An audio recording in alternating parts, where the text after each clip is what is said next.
Hello, intentionals, and welcome to Juice It Up, the podcast, where the juice is always worth the squeeze.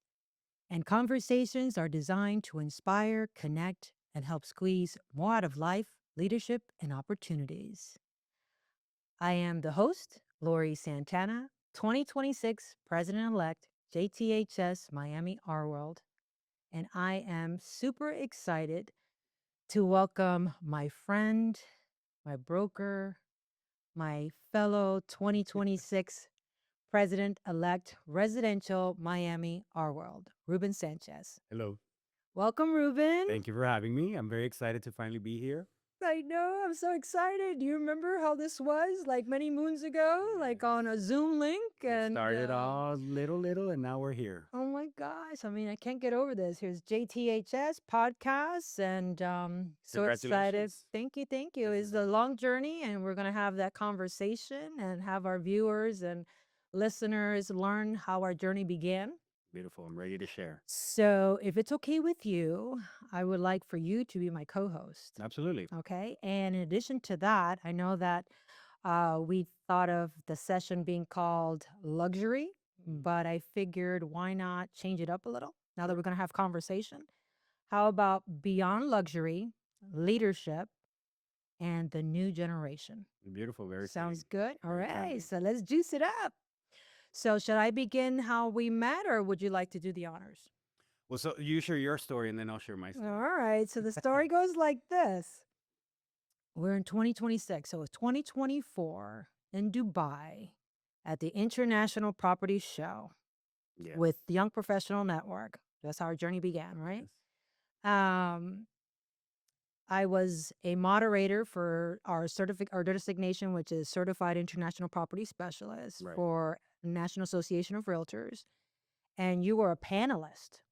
And next thing you know, we're at the pavilion in Miami and we became great friends. And We here did. we are, what, 3 years later? Well, we had made plans to go skiing. I don't know if you We remember. did. Oh my gosh, that's so right. And then things took a turn and we couldn't go skiing. And nonetheless, We're it here. was a good turn of events because here we are as friends, brokers, and leaders and colleagues, and the list goes on. So Absolutely. that's to summarize it. But I just want the audience to know that the cards are off the table. We're able to talk about age and we're able to talk about things that some people don't like to discuss or elaborate on. However, because we're friends and we're sitting across from each other in this beautiful setup here, let's talk about you a little bit about how you began your journey with Young Professional Networks, and then I'll tell a little bit about how I began mine. Sure. Well, again, thank you so much for having me. It's such a pleasure to share the table with you, and now to finally sit down and just have a conversation because we're always on the go. Yes. So I've been in real estate since 2004, and when I started real estate here in South Florida, we picked up from the ground up, and it was just let's go hard. And the market picked up. This was around 2009, 10, right after the crash, and we created a business, right? And the business was growing so fast. But I realized I was not too much in touch with my realtor community because we were always transacting. That's what we do, In Miami and South Florida is a very, very hot market. We're always busy as a real estate professional. So what I wanted to do was just connect and integrate myself a little bit more with my real estate community and meet other professionals. By then, I think it was around 2014, I had just obtained my broker's license, but I felt that there was just more than just my day-to-day grind, right? So I saw an email from Miami Realtors saying that they were either launching or they were going to do an RE bar camp, which was a great idea.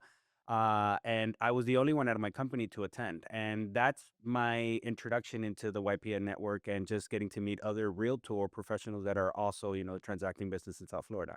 And honestly, it's been one of the most fruitful relationships I've had in my adult life simply because we're all professionals and we're all doing our thing, but we're all doing it together. Once you become part of that community of the YPN and just the realtor community in general. And I'm very happy to be here now, many, many years later and sharing my journey through YPN. Absolutely. Well, I couldn't agree with you more. My journey started during COVID as an investor. Someone tapped me on the shoulder and said, You need to get out of your shell. It's time for you to take ownership in who you are and share your journey with many. So I took it upon myself and signed up for the license, acquired my license 2023. Went into JTHS Miami and sat in and said, wow, this is a great association. Sign me up. And doing so, someone said to me, what are your thoughts? Where's your journey heading? And I said, well, I love luxury, right? However, I'm not sure where I want to go. And so I decided to take a class. Well, that class turned out to be Certified International Property Specialist, which is an amazing designation that you and I both have. And in addition to that, I fell into commercial. And then I said, wow, this is definitely where I want to be, right? Unbeknownst to me, I had no idea that I would really like it so much. And thereafter, someone tapped me on the shoulder and say, what about joining Young Professional Networks? And I'm thinking, wow, Young Professional Networks, I love the name. What is that all about? And they signed me up, and my year began that way. And next thing you know, after you and I met in Dubai, it was latter part of 2024, and someone mentioned to me, what about being YPN chair for, JTHS? JTHS, for those of you who don't know, is Jupiter, Tequesta, Hope Sound, Miami, Palm Beach, Association of Realtors, which now we merged, but we'll talk about that later. However, they tapped me on the shoulder, became YPN chair.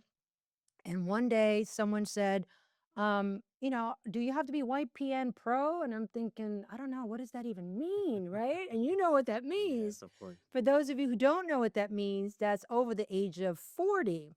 Now, keep in mind that Young Professional Networks are for under 40 years old. And so, for those of you who do know and may not know, I was tapped in the shoulder to be chair at 55 years young. Young. And I say that proudly because I always say to the YPNers that I'm three of them.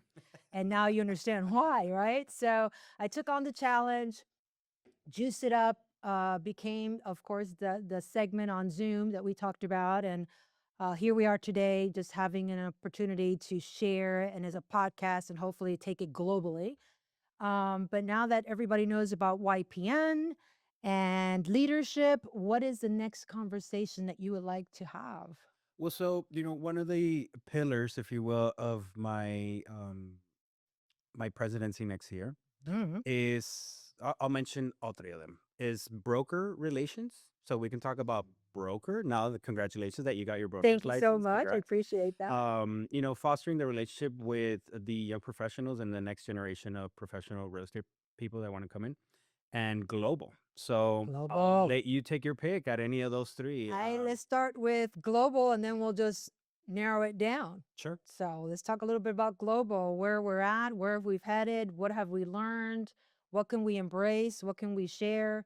That many people, when they hear global and luxury, they go into like a mode of let's stop. Yeah. What is this all about? It's too much to even adapt and wrap our heads around it. So you want to talk a little bit about it? And now, Sure. So I'm going to focus on the YPN and how we've been able to grow the yes, YPN global. Through Miami Realtors and now RWorld, we've been fostering the young professionals for an extended period of time now. But one of the biggest initiatives that the YPN has had within our association is creating a platform at a global scale. And this is the YPN Global Congress that we do now in multiple countries very proudly. Within the last 4 to 5 years, we've been able to grow that. So this was an initiative because we're obviously in South Florida. We get to deal with a lot of international clientele. Miami is a very global market, in my opinion, and I tell this to my associates. Miami sells itself. absolutely. So it's not that when you think global, you have to be an expert in every other market that there is. That's not the concept that I adopted and that I share. It's more than anything, being able to provide a service to your clients or your customers. Now, back to the YPN Global Congress. We started with the YPN Global Congress, if I'm not mistaken, in Dubai. We sure did. Yeah, that was the first one a couple of years ago. And what the YPN Global Congress is, it's a whole day of programming at these other international organizations and their Congress, where we, as membership from Miami and RWorld, come in and share, our best practices, our success stories, our failures, and how we do to adapt at a global scale for the other different markets. Absolutely. We've been very fortunate to showcase it not only in Dubai, as you know, we were in Toronto. We've been to Brazil. Last year we were in Sao Paulo. This year we're also going to Rio. We'll talk a little bit about that We later. hopefully get to do it in Mexico soon. We did it in Spain at Yes. Valencia last year, and I believe Year this before? year. Um, and we've done it in Dubai a couple of times. And I don't know if I'm missing. I don't think I'm missing Nope, anywhere. we're not Yeah. so far. So just to give you an idea, that's what we do, right?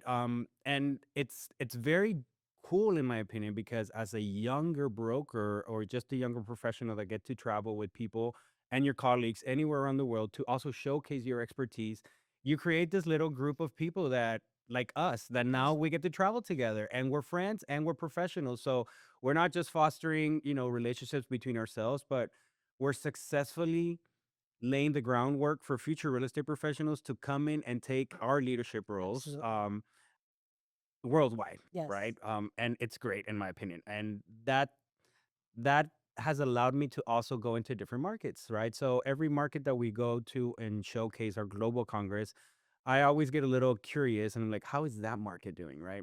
Because being in Miami, well, we get a lot of feeder markets that are coming into our market or here in South Florida.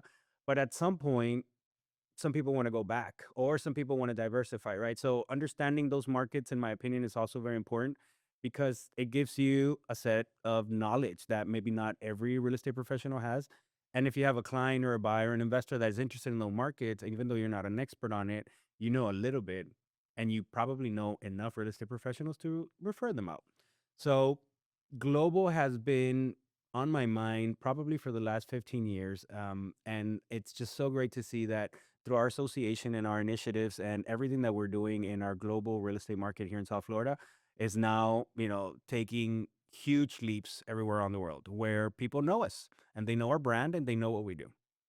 Well, as we started with 66,000 members, now we're 99 plus 93. 93,000 global members, 300 plus global partners, and the list goes On and on. on. Now we're the pillar, right? We're Miami's the capital of Latin America, as they say. We're the sector of those that connect internationally. And we're in a platform that we're able to facilitate that to our members, our communities, colleagues, and just, in our day to day life. I have people coming up to me and asking me questions, what's going on insurance or what's going on home ownership. And we just got back from DC, We good? sat in Capitol Hill and talked about, Congress and what's passing in Congress. So those are the opportunities that we have as leaders. And those are things that many people don't understand. But if you ever get tapped on the shoulder, say yes. Don't, sit back and say, no, I don't know, or no, it's an age factor, or no, I'm not sure.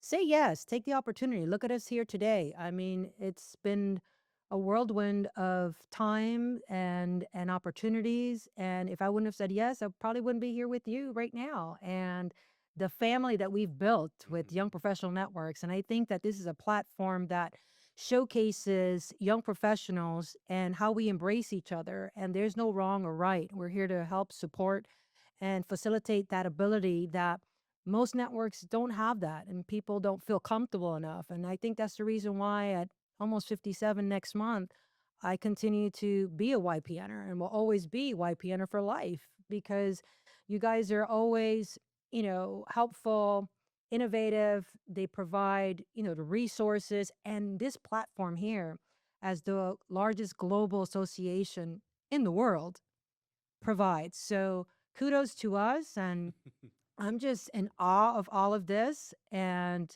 what do you think our next topic shall be? Well, hold on. It's definitely a great time to be a realtor in Okay, South let's Florida. continue. I love it. In Yes, South Florida. let's. Well, just because we have so much going on, right? I think that the merger is something that is going to be pivotal for even greater success as real estate professionals in our market, simply because one of the things that we focus on in leadership is our members, right? And our members are always top of mind in most of the stuff and everything that we do. And that was one of the pillars that we had when we decided to sit down and let's consider the merger. Simply because everything is now shared completely across the board, and the competition, if there was a competition before, which I heard there was, now it's supposed to not be there, which is great. It's fantastic. But just expanding the services for our members is great, and the general public as a whole, I think it's great. Now, one of the things that we could talk about is luxury Ooh, market, maybe how we broke into let's luxury. do that. Okay. Let's. I love it. So, as for me, as I mentioned to you, I've been in real estate since 2004, right? And when I started real estate, I was actually working for a low income housing developer out of Texas. Okay. So, it was very interesting to learn how that compliance process, low income housing, tax credits, all that stuff comes into play. And it's something very similar to what we would call here in Florida, similar to the Live Local Act, right? Because it implements a little bit of that. But when I moved to Miami in 2008, I started working for a local developer. And then through here, I started just getting my real estate license so that I could have it. And then I opened up my own company, etc. Most of my clients at the beginning were investors, investing 150, $200,000. We used to have that market before, Not not so much anymore. anymore. But those clients and investors also became sophisticated throughout, their acquisition process, right? Yes. So then most of my clientels were international. But given that, Miami is very susceptible to influx of investment if anything happens anywhere around the world, especially Latin America, those same investors that I had, which I had never met, by the way, I met them many, many years after we worked together. They would come back and be like, listen, now my son and my daughter went to go study in the US. Now I need to find them a property near the school. This can be our vacation home, etc. And slowly but surely, those relationships kept on being fruitful, right? To the point where I was able to break into the luxury market. I got a lead once, maybe this was like my third or fourth year here in Miami working real estate, but from this gentleman that had a penthouse that he needed to sell because he bought it pre-construction and he never really did anything with it. But by the time that I listed it, we had fixed it completely up. Just part of my recommendation to be able to really maximize that disposition value, right? And I broke the $2 million mark, which is Ooh. great. Now, maybe $2 million mark is not luxury Well, back anymore. then. Yeah, but back then, I'm talking to you like 15 years ago. Yeah. Um, and that's how I got into it, right? To the point where now, just because I've been very much exposed to that market and just how we do business here in South Florida, and everything is just almost luxury as it is, right? Now I work for a large scale developer that we build large scale, condos, waterfront condos, luxury condos, sky rises, 2 acres of amenities. We're talking about biophilic designs. We're talking about extended balconies. We're talking about wellness amenities because that's what these clients and buyers want now. And now it's just a pretty much a quicker learning curve, in my opinion, because we understand what the demand is. And then, from a luxury standpoint, it's like, well, okay, this may be what you want, but this is a little more fitting. So we're able to educate that buyer also to make a more wiser investment and purchase in the luxury market. One of the things that's happening in South Florida, as you know, and as maybe the rest of the audience knows, is that we're getting a lot of luxury product coming in, which is great, right? But Huge now demand. it's becoming the norm, It is the right? norm. Everything is over $1,000 a square foot now. Everything is branded. Everything is cars. Everything is luxury, which is great. But we got to be ready for those types of buyers because those types of buyers and investors require completely different type of approach, and their demand is just very different than a normal institutional investor can. Well, this So, this is one of the reasons why I said it all depends on who you're talking to about 100%. luxury, because luxury is not just the word, it's just, the amenity, the lifestyle. So what could be luxury to one agent could be different to another agent based on, as you mentioned, who is the buyer Yeah, coming for in, sure. what are their wants and needs. And sometimes some are elevated more than others, right? So this has been like so fun so far. It's super interesting because, we talked a little bit about global earlier, and luxury, in my opinion, is also global, right? It sure is. We do business in Dubai, Yes, we do. and the type of buyer that buys in Dubai is probably a worldly person, right? Meaning they have a house in Dubai, or they have a villa in Dubai, or they have a condo in Dubai. They probably have a condo in Miami or in South Florida, and they probably have a condo in Colombia, just because that's the type of lifestyle Yeah. most of these high end, ultra high net worth individuals have. And we become that to the point where, again, now we're seeing, 30, 40 buildings come up. They're all skyscrapers, they're all luxury branded residences, they're all offering great amenities. But taking it back to the global part, it's like tied in It together. sure is. If you think global, you have to think luxury. And if you're thinking luxury, you more than likely have to also think global. It goes hand in hand. I think It goes, so. and global is not just global internationally, because we can be local global, right? 100%, because Because they come here to our they market come to and our they're from market. other markets. Absolutely.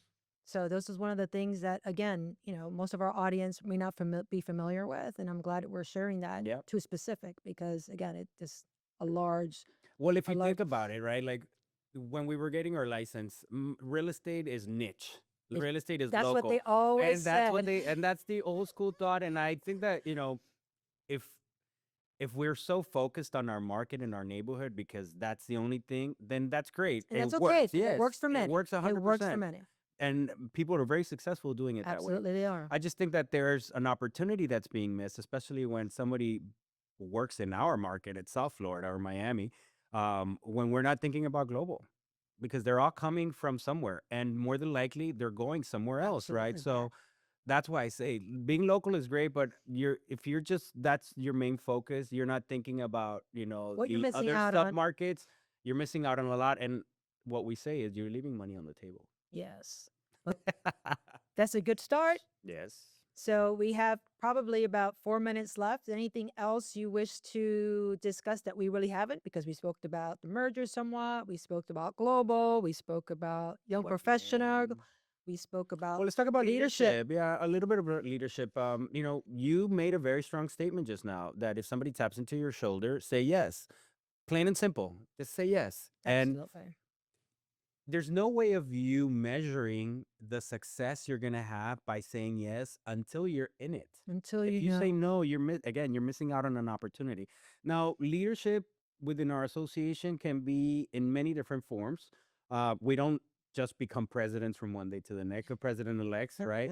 Our association has ambassador programs, which are great for you as a real estate professional if you want to get involved and just understand more about what we do as an association and why we're so powerful and why we're so big.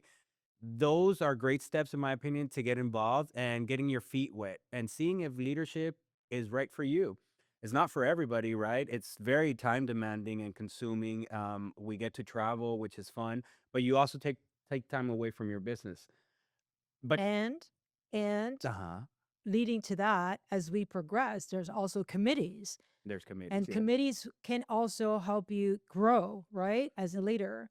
I mean, we just came back from the National Association of Realtors legislative meetings. And during that, you and I are in committees. One of the committees is global. Yeah. So we spoke about ambassadorship, and ambassadors are something that we can all step into.